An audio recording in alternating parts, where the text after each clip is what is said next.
भाग 3। वायु, विंड, वे चीज़ें जो बदलती हैं, विकसित होती हैं और चुनौती देती हैं।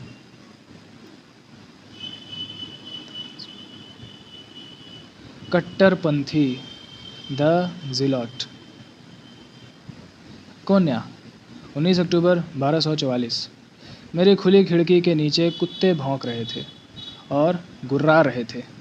मैं बिस्तर पर उठकर बैठ गया।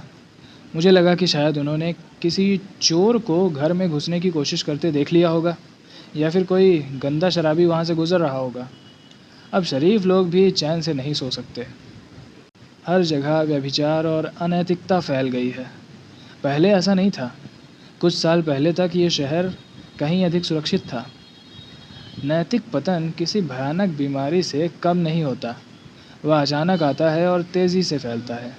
अमीर, गरीब, बूढ़े, जवान, किसी को नहीं छोड़ता। आज हमारे शहर की यही हालत है।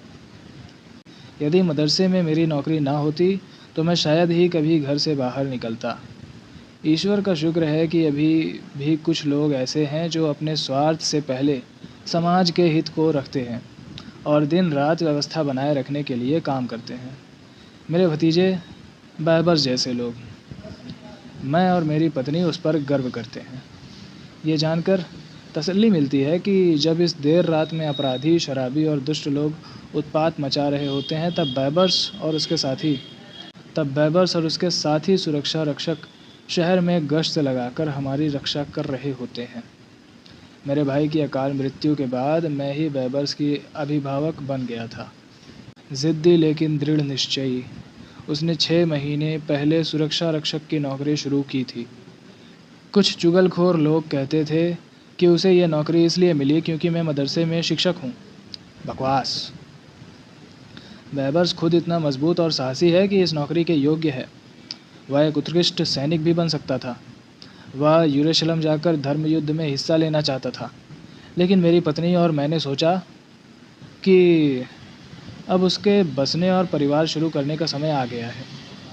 मैंने उससे कहा था, बेटे, हमें तुम्हारी यहाँ ज़रूरत है। यहाँ भी लड़ने के लिए बहुत कुछ है। और सचमुच था। आज सुबह ही मैंने अपनी पत्नी से कहा कि हम कठिन समय में जी रहे हैं।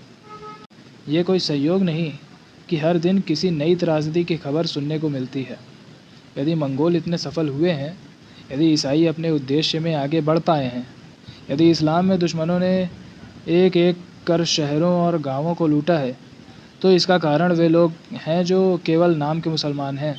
जब लोग ईश्वर की रस्सी छोड़ देते हैं तो उनका भटकना निश्चित है। मंगोल हमारे पापों की सज़ा बनकर आए हैं। यदि मंगोल ना आते तो भूकंप, अकाल या बाढ़ आती और कितनी आपदाएं झेलनी पड़ेंगी ताकि इस शहर के पापी लोग समझें और अपने रास्ते बदलें। मुझे डर है कि अगली बार आसमान से पत्थर बरसेंगे। किसी दिन हम सब सदोम और गमोरा के लोगों की तरह मिटा दिए जाएंगे। और ये सूफ़ी, इनका प्रभाव कितना बुरा है। जब वे ऐसी बातें कहते हैं जिन्हें कोई मुसलमान सोच भी नहीं सकता, तो मेरा खून खौल उठता है। वे दावा करते हैं कि किसी युद्ध अभियान के बाद पैगंबर मोहम्मद ने कहा था कि अब उनके अनुयायी छोटे जिहाद से बड़े जिहाद की ओर बढ़ेंगे, अर्थात अपने अहंकार के विरुद्ध संघर्ष। सूफ़ी कहते हैं कि तभी से मुसलमान का असली दुश्मन उसका अपना अहंकार है।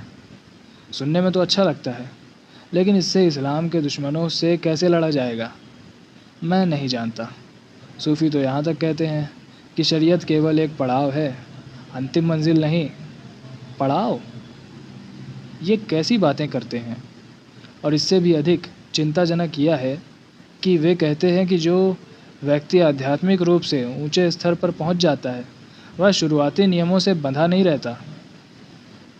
चूँकि वे स्वयं को उसी ऊंचे स्तर पर पहुंचा हुआ मानते हैं, इसलिए शरीयत के नियमों की अवहेलना करते हैं। शराब, नृत्य, संगीत, कविता, और चित्रकला उन्हें धार्मिक कर्तव्यों से भी अधिक प्रिय लगते हैं। वे लगातार कहते हैं कि इस्लाम में कोई पदानुक्रम नहीं है और हर व्यक्ति को ईश्वर की खोज अपने तरीके से करने का अधिकार है।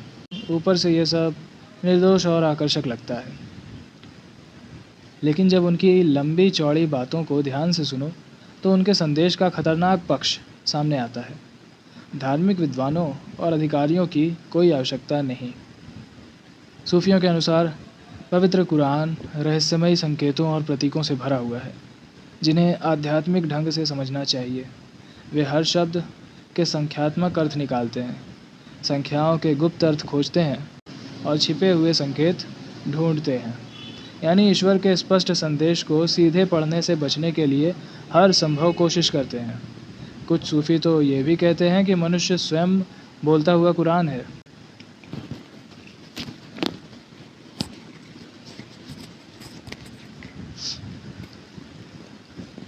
यदि यह ईश निंदा नहीं है तो फिर और क्या है? और फिर वे घूमने वाले दरवेश, कलंदर, हैदरी, जामी, ना जाने कितने नाम हैं इनके। मेरे विचार से वे सबसे बुरे हैं। एक ऐसा आदमी जो कहीं नहीं टिक सकता, उसमें भला क्या अच्छा निकल सकता है? जिस व्यक्ति को किसी स्थान से लगाव नहीं, वह हवा में उड़ते हुए सूखे पत्ते की तरह किसी भी दिशा में बह सकता है। शैतान के लिए बिल्कुल उपयुक्त शिकार। दार्शनिक भी सूफियों से बेहतर नहीं हैं। वे सोचते रहते हैं, विचार करते रहते हैं, मानो उनका सीमित दिमाग इस ब्रह्मांड के रहस्य समझ सकता हो। इस विषय में एक प्रसिद्ध कहानी है। एक दिन एक दार्शनिक और दरवेश मिले। दोनों तुरंत मित्र बन गए। कई दिनों तक वे बातें करते रहे, यहाँ तक कि एक दूसरे के वाक्य पूरे करने लगे। विदा होते समय दार्शनिक ने कहा, जो कुछ मैं जानता हूँ वह देखता है। और सूफी ने कहा, जो कुछ मैं देखता हूँ वह जानता है। तो सूफी सोचता है कि वह देखता है और दार्शनिक सोचता है कि वह जानता है। मेरी राय में दोनों ना कुछ देखते हैं और ना कुछ जानते हैं। क्या उन्हें समझ नहीं आता कि हम साधारण, सीमित और नश्वर मनुष्य हैं?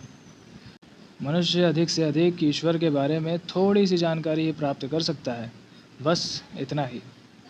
हमारा काम ईश्वर की शिक्षाओं की व्याख्या करना नहीं है, बल्कि उनका पालन करना है। जब बैबर्स घर लौटेगा तब हम इन विषयों पर चर्चा करेंगे। ये हमारी रोज़ की छोटी सी रस्म बन गई है।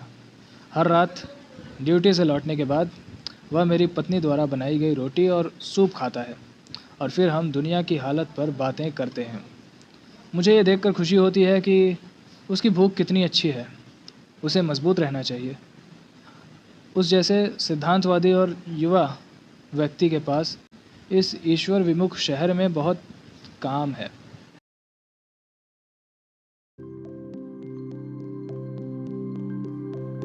Subscribe, subscribe, subscribe.